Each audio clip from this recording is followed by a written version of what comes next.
welcome back to my YouTube channel. My name is Isabel Varela and I am a life coach and a motivational speaker teaching women how to overcome fashion addiction by increasing their self-love, self-respect, and to live more sustainably.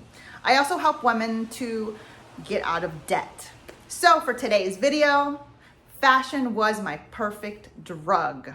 Today's topic, I'm going to cover 3 things. 1, I'm going to be sharing how I was unaware of my fashion addiction.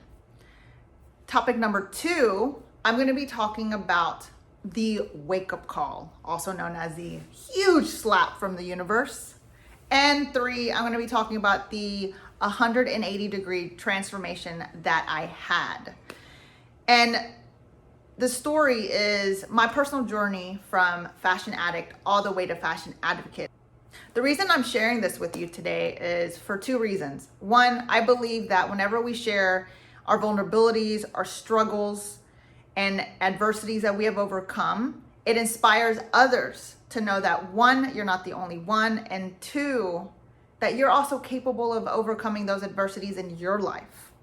I also share this because fashion addiction is something that needs to be spoken about, especially living in this consumer society, and especially with everything going on with climate change, which I like to call climate decimation. And listen, I get it. I can empathize. I know it's difficult to admit that you have an issue, a problem, an addiction, but trust me, once you go through the pain, the guilt, the shame, and feeling those uncomfortable feelings, there is light and freedom on the other side, because now we can make a plan of action to start facing our issues, our problems, and our addictions. Make sure to subscribe and like my channel because I'm going to be sharing all kinds of things on fashion addiction, over shopping, impulse buying, buyer's remorse, and so much more. Topic number 1, how I was unaware of my fashion addiction. But first, let's start from the beginning. So at the age of 12, one of my favorite movies was Don't Tell Mom the Babysitter's Dead with Christina Applegate. Let me know in the comments if you've ever heard or seen this movie. And if you haven't, it's about Christina Applegate getting a job in the fashion industry, and a lot of different things happen. But towards the end, there's a scene where she produced her first runway show in her backyard. My friend, this was the beginning of my love for fashion. And at this point, I didn't even know that I could have a career in the industry because I was born in Louisiana and that was unheard of to me. Fast forward to 16, I got my first job in retail, of course, and I worked at a small locally owned boutique where you could buy one, get one half off. I got my first credit card with a credit of $1,000, spent that money in 2 weeks, all on clothing. A lot of my time was spent looking at fashion magazines, art magazines, planning my next shopping trip, planning my next outfit, because I was that girl that would change outfits 2 to 3 times a day because I never wanted anyone to see me in the same outfit more than once. And I had 300 pairs of shoes by the age of 23. Because I wanted to have 365 pairs of shoes because I never wanted to wear the same shoe twice. And my favorite show was Sex and the City because I wanted to be just like Carrie Bradshaw and have all kinds of Manolos. Have you ever heard of the saying that we never get defensive when we hear lie? We only get defensive when we hear a truth we're not ready to accept. Yes, my friends, at age 19, I was moving and one of my friends was helping me to pack up my car, pack up my U-Haul.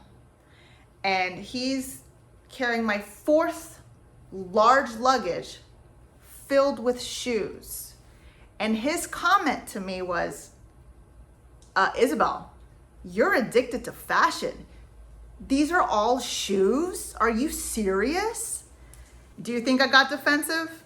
Of course I did, because it's true. And my response to my friend was, whatever, you don't know what you're talking about. Which brings me to topic number 2, the wake-up call. also known as the huge slap from the universe.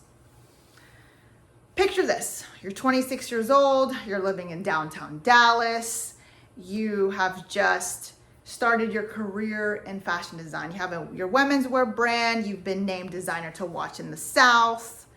I'm now dressing VIPs, celebrities, and planning for my next global takeover in the fashion industry.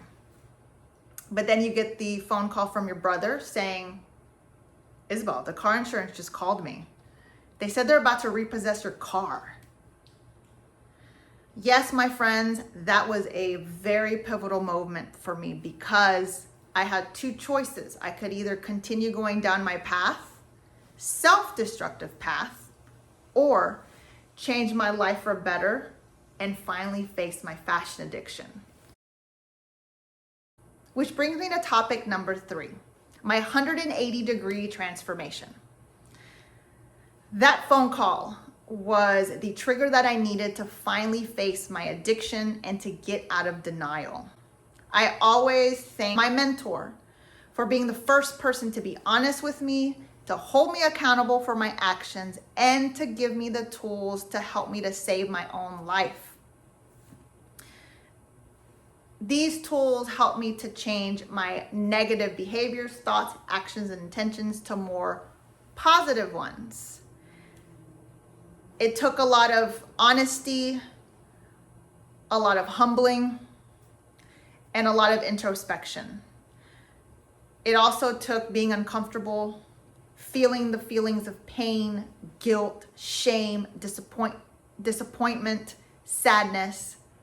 But my friends, on the other side of those uncomfortable feelings is freedom.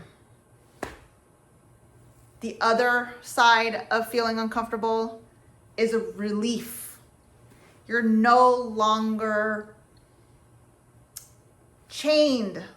You no longer feel this burden, this heaviness of not knowing what to do with your emotions, because now here are the tools. And those are the tools and the methods that I use with my life coaching students. Fast forward to today, and I'm proud to say that I'm completely debt-free. It took me 7 years to pay off $100,000 of debt, and I now have a surplus of savings. The irony is that the more that I faced my truth, the more that I healed. As I healed, my determination, my self-love, my self-respect continued to increase while my debt steadily decreased. I also made a commitment to myself to not shop for nearly 2 years. And stay tuned because I'm going to be sharing lots of different videos on how I didn't shop for 2 years and everything in between. As for my fashion empire, I'm excited to say that I've been living in New York City for the last 8 years as a life coach. And I have worked with some of the biggest brands, including LVMH, Saks, Beaumont, to implement corporate social responsibility. I've also been awarded Change Maker of the Year by the New York City Fair Trade Coalition for my award-winning documentary called Fashion Addict. I have that link down in the description box. Feel free to check it out. It's a 12-minute documentary showcasing and taking the viewer through 7 years of my life, from fashion addict to fashion advocate. I get vulnerable AF in that movie. I share my story with you because I want you to know that you're not alone. I also am here to share the tools and the methods that help me along my journey to overcome my own fashion addiction, my impulse buying, buyer's remorse, shopping too much, building more self-love, because I believe that we are all capable of living the life that we were meant to live. And look, I'm not saying that shopping is bad, because we need clothing. I'm here to offer a new perspective, because I believe that as we build a better relationship with ourselves, we build a better relationship with clothing, which in turn helps our planet. If you're interested in working with me as a life coach, I'm gonna leave the link down below in the description box. You can book a time to speak with me and we can see if we're a good fit for each other. I hope you enjoyed this video, and if you have any questions, please leave them down below in the description box. And don't forget to like, subscribe, and hit the little notification bell so you stay up to date whenever I release weekly videos. See you soon!